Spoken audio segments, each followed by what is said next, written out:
and then we'll get started.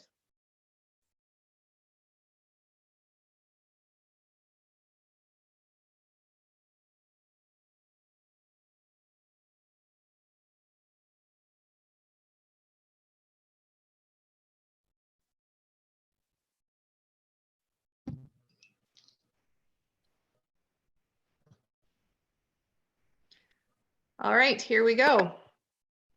Thanks everyone for joining us at today's media briefing. It is Wednesday, May 13th. Before I pass it on to our panel members, just a couple quick housekeeping notes. Number one, a few of us are having connectivity issues, so I apologize in advance if there's any bumps. If we do lose connections, just please be patient and we'll circle back with anyone who gets cut off. Number two, a couple of you have asked if we will be having a media briefing on Victoria Day Monday. The answer is no, we have canceled that briefing, and we will likely have two next week, Tuesday and Friday. We're sorting out some of the details, so thanks for your patience, and we will let you know as soon as we can. All right, so we can pass it over to our panel members. We have statements from all three of them today, starting with Acting Medical Officer of Health, Dr. Hsiu-Li Wang, followed by Regional Chair Karen Redman, and then Mike Murray, our CAO, will have an enforcement and operational update. So without further ado, I will pass it over to Dr. Wang. Go ahead, Hsiu-Li. Good morning. Sadly, we continue to see COVID-19 deaths in our community. To date, 105 people have died. I wish again to express my sincerest condolences to all the families, friends, and loved ones, including the caregivers of those who have passed away. There are currently 10 long-term care or retirement homes in outbreak. 19 outbreaks in these facilities have been declared over. 528 people have now recovered from COVID-19 in our community. So although we are seeing signs that the rate of infection is relatively controlled at the moment, we are still in a precarious state. The virus can spread very easily and very rapidly, and we have seen that this can have severe consequences. That is why I continue to emphasize our need to avoid gatherings, maintain physical distancing, wash our hands often and diligently, stay at home when we start to feel sick, even mildly so. Consider the use of non-medical masks, especially if we find ourselves in situations where we may not be able to physically distance ourselves from others. And for now, continue to limit the number of times we go out. I'd like to talk about the E-Center of Excellence self-assessment tool. So we have an updated link on our website to access Ontario's online self-assessment tool, courtesy of the eHealth Center of Excellence for Waterloo Region and Ontario Health West. When you click on the link for the self-assessment tool on our website, rather than linking you to the province's general self-assessment tool, the link will take you to the Ontario Health West's COVID-19 self-assessment tool. This tool asks the same questions as the one created by the Ministry of Health, but it now has the capability to virtually connect patients with a primary care provider if they require a medical follow-up.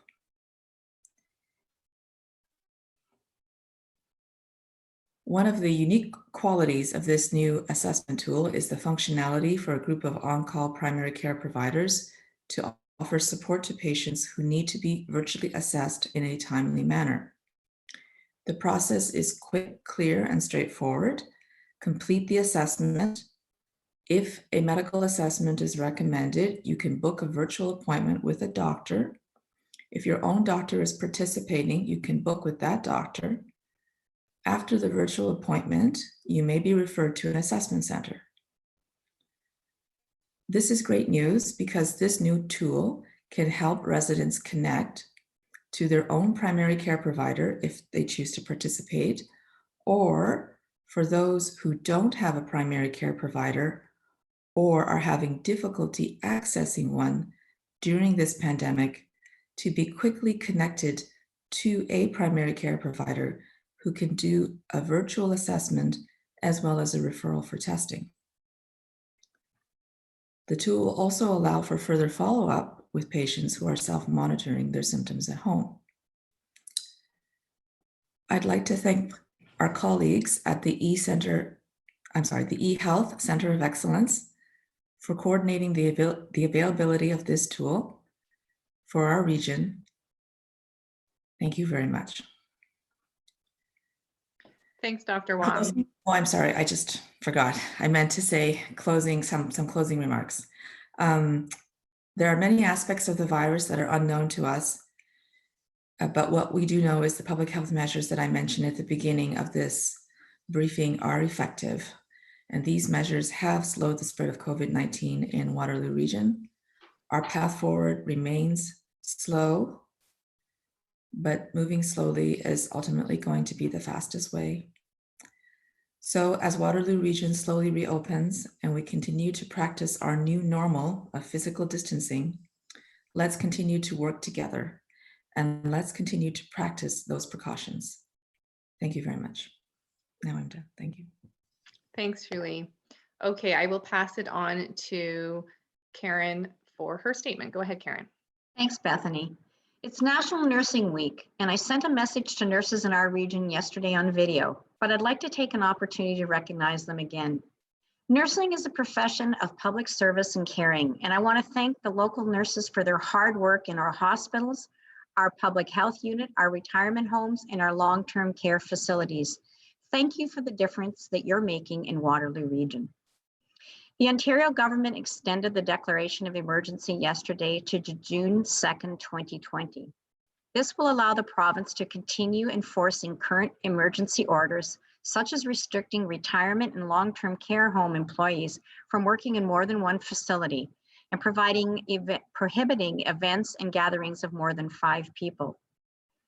This additional time will also ensure that we have the necessary tools and healthcare capacity to contain COVID-19 while gradually reopening businesses, services, and amenities safely.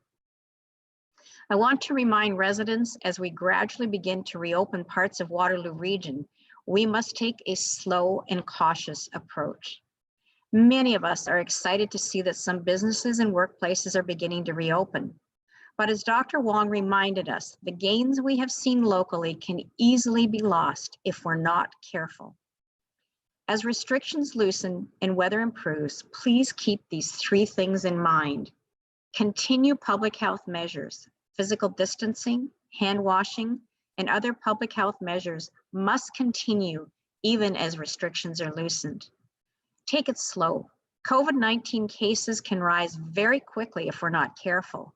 Working together and moving slowly can help us slow the spread of COVID-19. Thirdly, stay informed. Information and guidelines can change quickly. Please continue to check media, social media, and trusted websites like the region, your local municipality, and the province of Ontario regularly. Thank you. Thanks, Karen. I will pass it over to Mike Murray. Go ahead, Mike.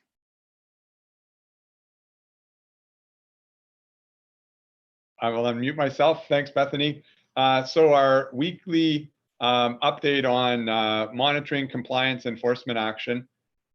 So over the last week, monitoring compliance enforcement activity has continued. There have been a total, so I'll give you the weekly activity over the week, 289 site visits where some education was provided, warnings were issued, an additional 1,426 site visits where no action was required. So they showed up and things were fine, things were actually in compliance. 95 phone calls, provided information, answered questions over the phone, and 2 additional charges laid over the last week. One of them was a grocery store in Kitchener that wasn't complying with all the provincial orders. And the second was an outdoor setting in Cambridge, again, a person not complying with provincial orders. So that, and the total, activity for the week was 1,812 contacts, site visits, phone calls, charges. That's it. Okay, well, I'll remember to unmute myself. Thank you, Mike. Okay, I will turn it over to the media for questions. And let's start with Nicole from CTV. Go ahead, Nicole. Hi, good morning. So yesterday, the Premier said that he wants to see 20,000 tests done each day and that he highly recommends anyone who has symptoms who should be tested for COVID-19 get tested. Now, you said you want to see more tests done in the region, but our newsroom continues to hear from people in the community who say they are symptomatic and have been unable to get tested. Why is the region not doing more testing?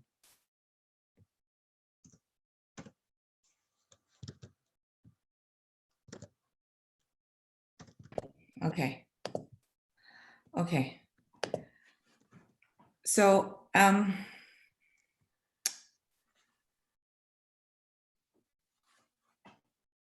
the hospital and community assessment centers are overseen by the hospitals and run in collaboration with clinical leadership at the hospitals and community centers. Partners are in active discussions to open up testing to the general public as soon as possible.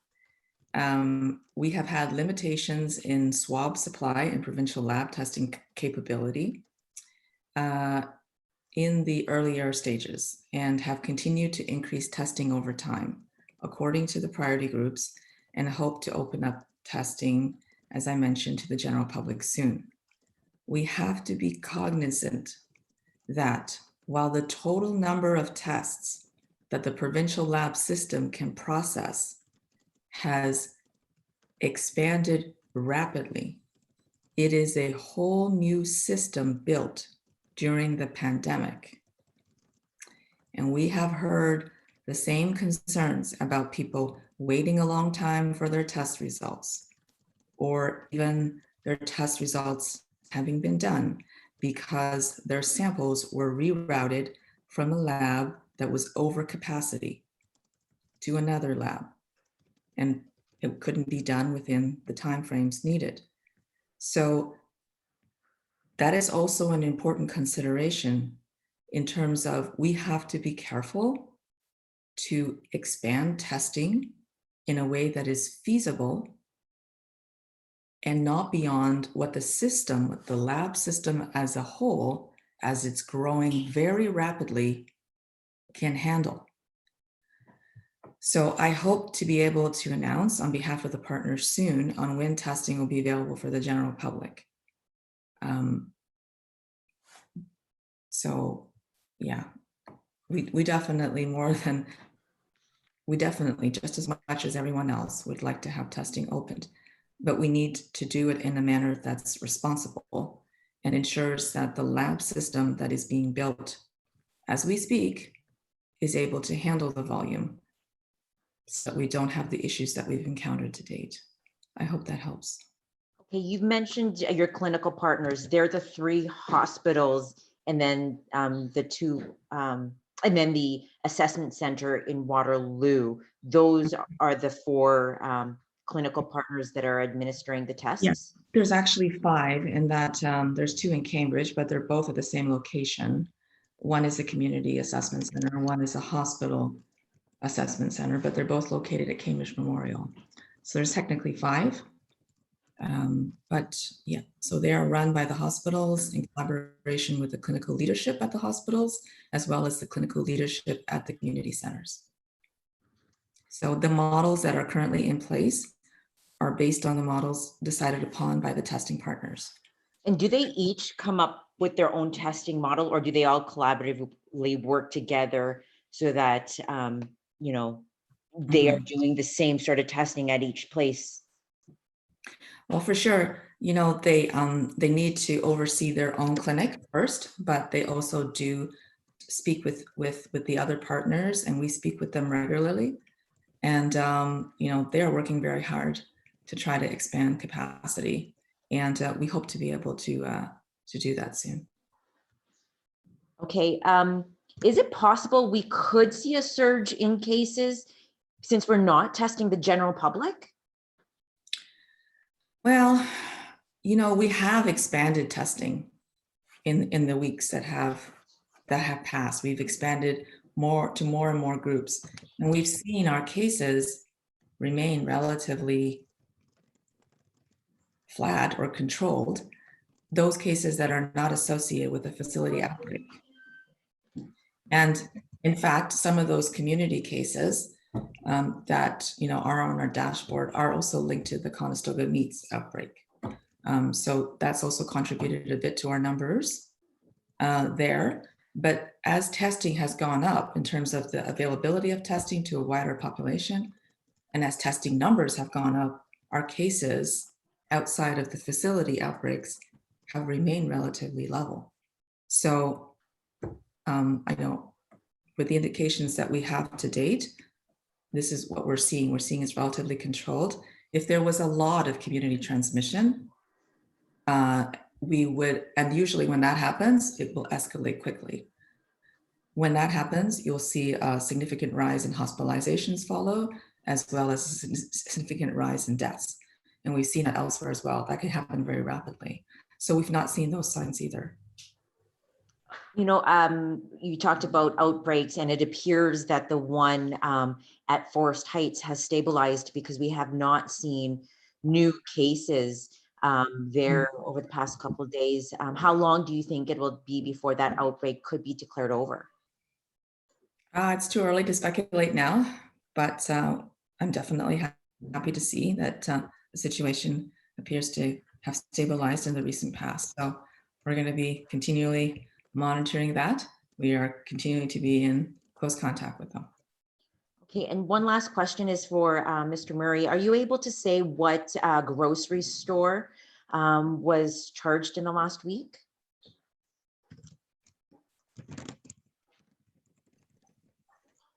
Sorry about that. No, we've you know, consistently through this whole period not identified specific organizations or people that are charged, but we've given the general classification, and so I think we're just continuing with that approach. Was it a fine or? All the charges carry the same fine, $750. Okay, that's it. Thank you. Thanks, Nicole. Okay, I will pass it over to Ben from 570.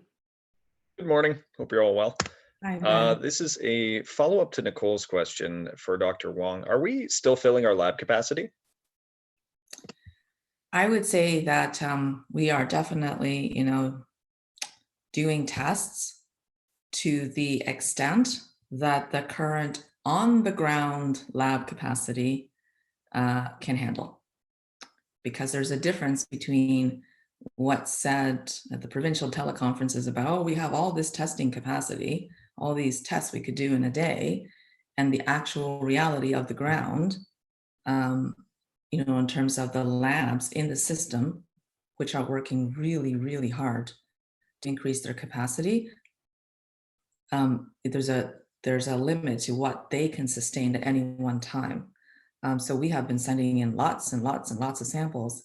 And as we've seen, and I know the media has received these concerns from citizens, we've seen increasing complaints and concerns about lab tests taking a long time to return, or even lab tests that unfortunately were not done because they were rerouted due to a lab being over capacity and having to go to another lab. And so there have been, unfortunately, some system issues, which the lab partners are working extremely hard on and are working quickly to try to rectify. But that is a sign that we need to be cognizant of the limits of the current lab system that is being built as we're going along to actually process those samples and turn them around in a timeline that people would find acceptable. So we are really trying to make sure that we increase our capacity, and we continue to do that, but we need to, calibrate that with what we hear in terms of what is the capacity on the ground for the provincial lab system. So I would say that right now, we're trying very hard to maximize the capacity of the lab system as it exists currently. Okay, so if we are experiencing these challenges then with figuring out this system that's being built as we go, how realistic is it then to say that we'll be able to open it up to the general public soon? Because I'm assuming that would be a lot more tests that we would have to be ready for.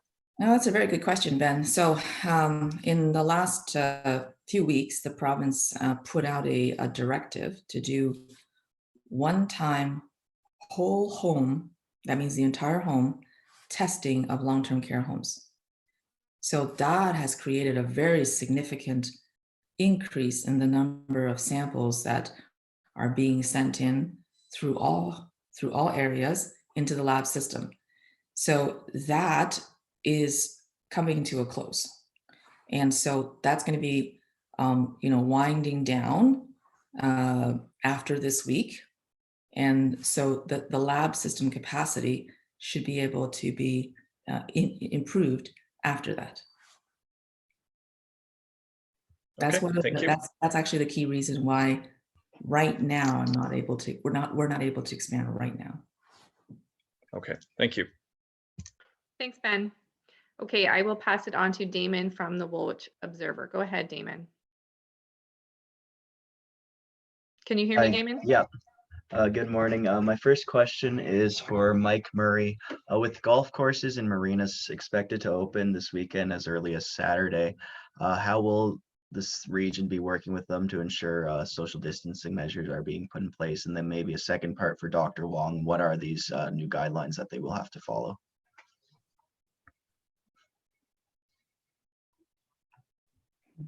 I'll get this figured out eventually. Sorry. Yeah, so I'm not familiar with the specific guidelines for golf courses and marinas. I imagine that the province has guidelines for them. Like the province has created a whole host of guidelines. I think there's up to 60 now. So, they've been quite intentional about creating these guidelines in advance of allowing businesses to open up.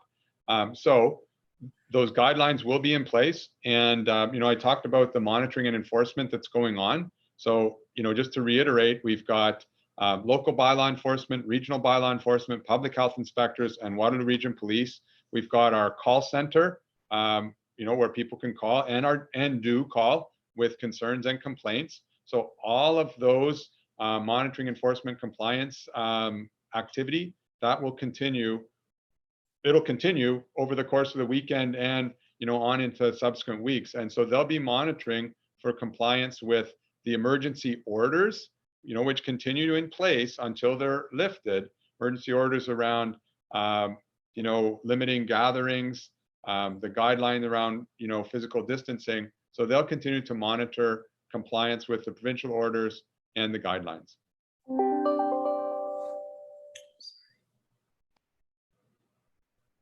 Okay, so also it is Victoria Day this weekend. Are you expecting more social gatherings outside, and has this region stepped up the amount of people that will be out enforcing for this holiday?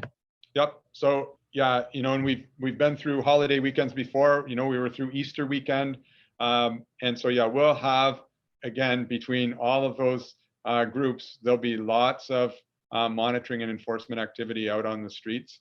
And we just continue to reinforce those messages about follow the provincial emergency orders, follow the public health guidelines, limit gatherings, create social distance. So that'll continue to be the message. And then my last question's for Dr. Wang. With this new e-health virtual assessments, are we worried about people logging on and some people look at the internet and they can diagnose themselves with this or that just by looking at random statistics? It's kind of a mental thing. Are you worried about seeing an influx that might overwhelm this resource? Actually, no. It's been trialed in other areas before us, and it's worked well. It's actually based on the same tool the province uses, so that people have been used to for a while. The distinguishing feature, though, is because this tool, is being launched here. It can help our residents who are having trouble connecting to primary care be connected to a primary care physician, and then be able to be assessed virtually, and then referred for testing if indicated. So it's really that extra measure of being able to virtually connect people who actually do the tool, which is the same tool as the provincial one, to a primary care practitioner for a relatively quick assessment virtually, and then referral. So it's meant to increase people's access to primary care and people's access to a referral for testing as well. So we think that's going to help in that way. Okay, perfect. And then just one last thing. I'm just looking for a clarification about fireworks for this weekend and what the guidelines are around those. Yep. So I'll just try to do the reminder off the top of my head, but I think we did a media release a week or so ago. So that's, I'm sure, on our website. So there will be no public fireworks. I think you're all aware of that. And the caution was, be careful with fireworks on private property. So there'll be no public fireworks. Setting off fireworks on public property is prohibited. People are able to do it on their private property, but they need to comply with all of the provincial emergency orders and public health guidelines around physical distancing, limiting gatherings to no more than 5 people. So all that continues to be in place. And the caution from all the local fire chiefs was to people, please be careful and cautious if they're using fireworks on their private property. We want to avoid overloading any emergency services, fire, EMS, with calls for fireworks related accidents when those emergency services need to be available for other pandemic related issues. So I think the real encouragement is, if people can find another way to celebrate Victoria Day other than fireworks this year, that would be a really helpful and appropriate thing. Okay, great. Thank you, everyone. Thanks, Damon. Okay, over to Kate from CBC. Go ahead, Kate. Hello, good morning, everyone. Dr. Wang, you were talking about how in some cases tests are being rerouted and then they kind of expire, like they can't be tested. Do you have a sense of just how often that is happening? We know that's happened for some residents in our community. I don't have the total numbers.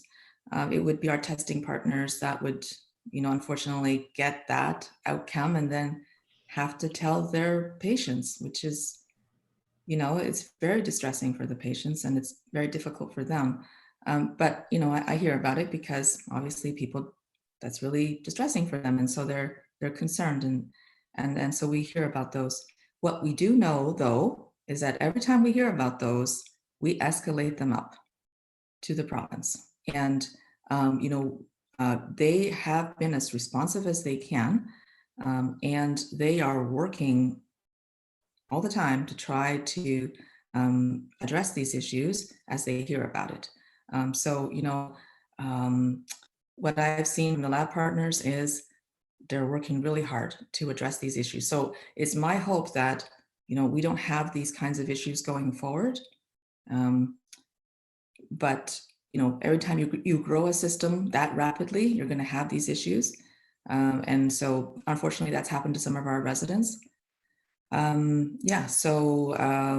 just keep escalating those issues up so that they're aware and can address them. And Mike, I know you're not naming the grocery store, but can you offer more details on what specific? No, you can't say whether it was like they were crowding or what the situation was. No, I really can't. Okay. And just with the long weekend coming up, sort of going off what Damon was talking about, I mean, I know that we've had a long weekend. Victoria Day, May 2-4 is very different than Easter. It does tend to be more of a party weekend. So I'm wondering if Dr. Wang or Mike, if you guys have sort of any words of encouragement to people to get them to not party as much with groups of people. Well, you know, I'll start, and I'm sure you can all anticipate what Dr. Wang will say, which is stay the course. Stay the course. There are provincial emergency orders that people need to comply with around, you know, limiting the size of gatherings. So, you know, that's an order that's subject to enforcement and fines. And then in addition to that, there's guidelines around physical distancing, guidelines around personal hygiene that, you know, we've all, Chair Redman, me, Dr. Wang, have been reinforcing for months now. And we would just, you know, reinforce people need to stay the course. We're making progress. They need to stay the course. And physical distancing is going to be a new normal. You know, we need to continue to have that going forward. But Mike has summarized that really nicely and concisely, so I won't add anything. Okay, great. Thank you. I'm done for now. Great. Thanks, Kate. Okay, I will pass it over to Irene from the Air News. Go ahead, Irene. Hello. Mike, I was just wondering, does this bring the total charges altogether to 12?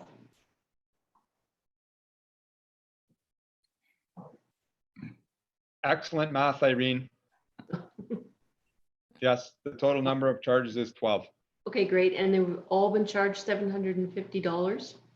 The fine related to every charge is the same, $750 fine. Okay, great. That's it. And I had another question for Dr. Wang. How many, I thought you mentioned before that one case is considered an outbreak in a long-term or retirement care home. But I had some information from the Cambridge Hospital that said Ontario Health has clarified and defined an outbreak as 2 or more laboratory confirmed cases. Yeah, no, that's an excellent question, Irene. So traditionally, outbreaks are defined by 2 or more cases, and signs that those cases were acquired in the facility. So what's being now applied, or what the province has now said would constitute an outbreak in a hospital setting is very similar to what we generally use for outbreak settings. But because of the scope of what's happened in long-term care and the significance of what's happened, the province has mandated that definition for long-term care homes and retirement homes be changed to say that only one case constitutes an outbreak. So that's why there's that difference. I see. So for hospitals, it's 2, but for long-term care homes, or retirement homes, it's 1. Yes, and in hospitals, you have to remember, it's not necessarily just 2 cases, because hospitals have lots of cases of COVID-19 that are hospitalized. It's if you think there's 2 or more cases that were spread in a hospital environment that shouldn't have happened, right? So it's that type of assessment. So it's not just a numerical assessment. It has to, you know, also look at how we think the cases got their infection. Okay, great. Thank you. That's it. Okay, thank you, Irene. I will pass it over to Joanna from the Record. Go ahead, Joanna. Thank you. A couple questions for Dr. Wang.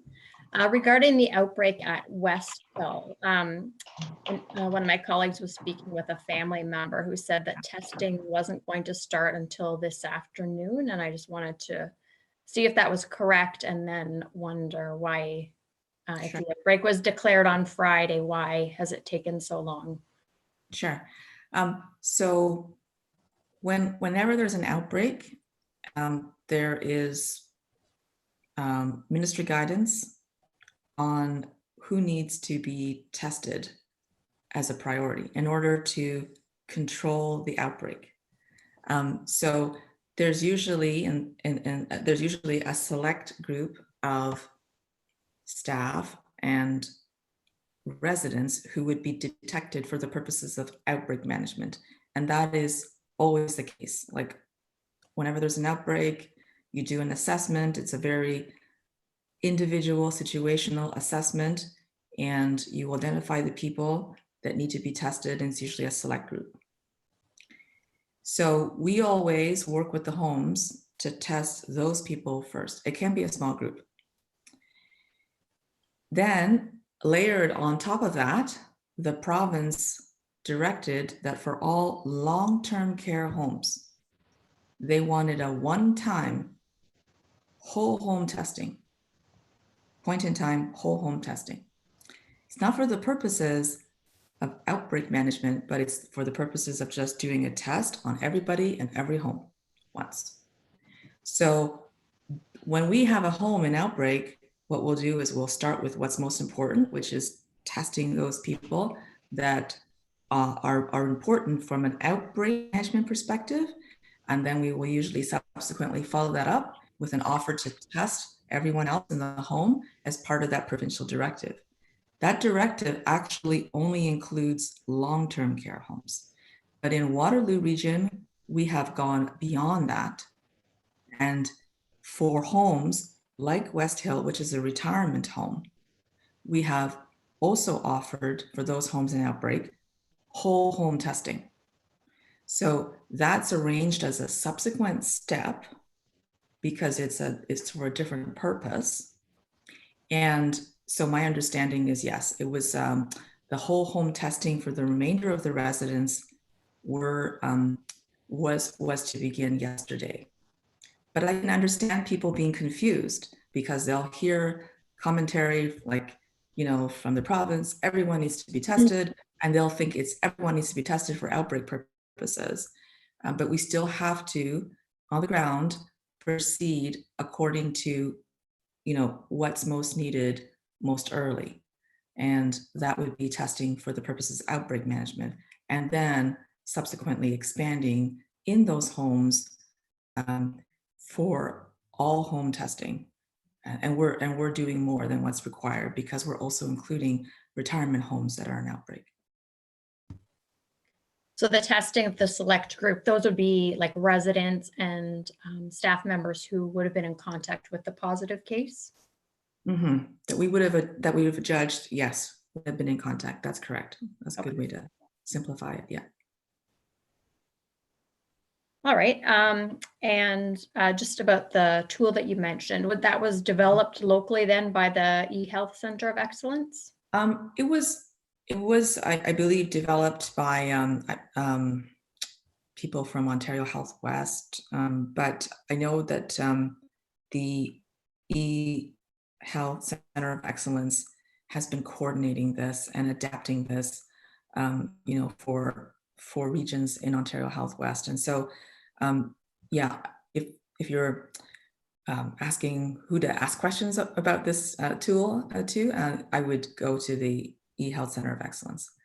Yeah. They've coordinated this tool for us. Yeah. Okay.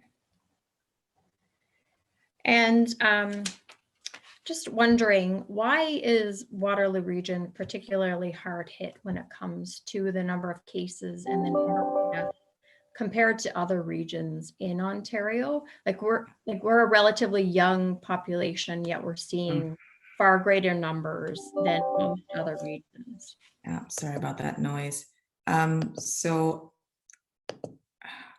that would be because of Forest Heights. You know, there are very high numbers of cases associated with Forest Heights, as well as a high number of deaths. And so that definitely affects our overall averages quite significantly.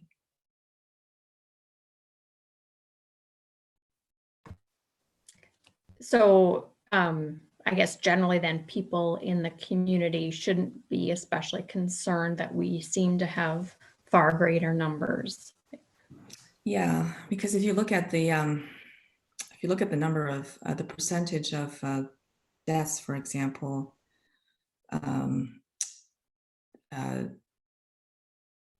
Forest Heights approximately accounts for 45% of the deaths in our community to date, and so that's quite a significant impact.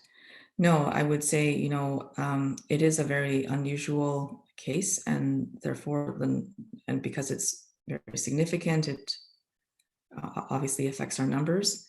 But no, what I'm seeing is that I'm seeing similar trends to what we're seeing provincially at this time, which is that the rate of infection appears to be relatively controlled. And, as you've seen as well through the daily reporting, we now have more facilities that are out of outbreak than they are in outbreak. And there are a number that are controlled relatively quickly and can come out of outbreak relatively quickly. And so, I think those are signs that the rate of infection is relatively controlled. But as I mentioned, this is a very precarious situation. So we have to keep up the measures. All right, thank you. Those were my questions.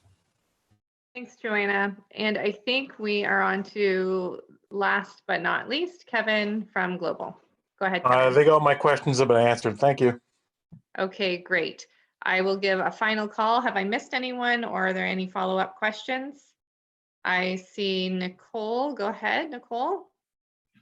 Hi, sorry, I just had to unmute myself. Dr. Wang, you said that there is a discrepancy between what's said about the lab testing capacity at the provincial level and the reality on the ground. What is that discrepancy that you're talking about? So I kind of want to start off by saying, everybody is working really hard, and the provincial lab partners have been working nonstop to try to really increase our testing capacity in the province. As we know, we didn't have very good testing capacity in the province at the beginning of the outbreak. They have worked tremendous hours to try to increase that. And so they have built this whole new system with much greater capacity to run tests when you look at it from how many tests can each lab run. So those are the numbers sometimes you hear from the province. We can now test 15,000 samples. We can test 20,000 samples. That's really great, and that's good, and that's what we need to continue to build upon. What I'm saying is it's not the full picture. There are also, with any system that is being built very rapidly and expanding very rapidly, there are going to be issues. And the provincial lab partners, they are very responsive to the issues when we tell them about them. So they are working really hard to address those, but that's to be expected. Anytime you expand and grow a system so quickly, especially one that you're doing as we're going through the pandemic, right? So there are these challenges, and that leads to us on the ground having to make sure that as we try to maximize the capacity of the current system on the ground to accept the samples and process the samples in a timely way, we do so in a way that doesn't overwhelm the system at any one time, so that we don't have some of the issues that we've been experiencing, unfortunately, recently, such as long turnaround times, and sometimes, very unfortunately, people who have had to be retested because their initial sample wasn't tested. And so those kinds of issues, are issues we don't want to create by overwhelming the lab system at any one time. So I would say that that's really what it is. It's just that the total number of tests that can be done the total number of tests that can be done by the lab system as a whole is one part of the picture, but there's also the real-time capacity of the system. That's another element of the picture. And we have to take into consideration both. And so that's what I'm saying. And as we're expanding, as the system is expanding, we are also expanding testing on our region, and we are also trying to continue to maximize the number of tests that we put in so that, you know, we can take advantage of the increased lab capacity. So that is a constant effort in terms of trying to make sure that we strike that right balance. And we know that people want to get tested, and we want them to get tested. And so, you know, that is the next step, and that's what we're focused on. And, you know, we're going to work really hard to continue to increase the ability for our patients locally to access testing, and also in partnership with our lab partners, get those tests back in a reasonable amount of time, and, you know, minimize or prevent instances where they have to be retested. So hopefully that helps. Okay, thank you for that answer, and thank you, Nicole. I don't see questions from anyone else, so we can wrap it up. Thanks again for coming and helping us get this information out to residents. We will see you again on Friday, and have a nice afternoon. Goodbye, everyone.